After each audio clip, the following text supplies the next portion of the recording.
मेष राशीसाठी 2026 कसं असेल? धन, वैभव, मान, सन्मान, पद, प्रतिष्ठा सगळं वाढेल. मार्च एप्रिल महिन्यापर्यंत तर खूप व्यवस्थितच चालेल.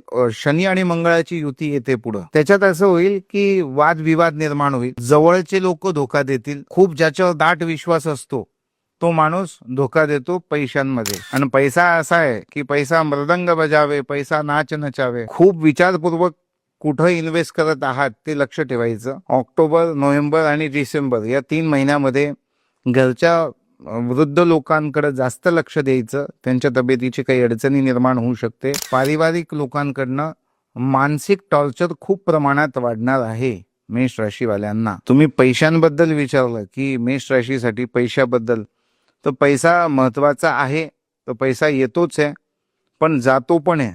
शनी मंगळ युती असल्याने या वर्षी आलेला पैसा जातो पण आहे. तर ती काळजीपूर्वक तुम्ही इन्व्हेस्टमेंट करायची.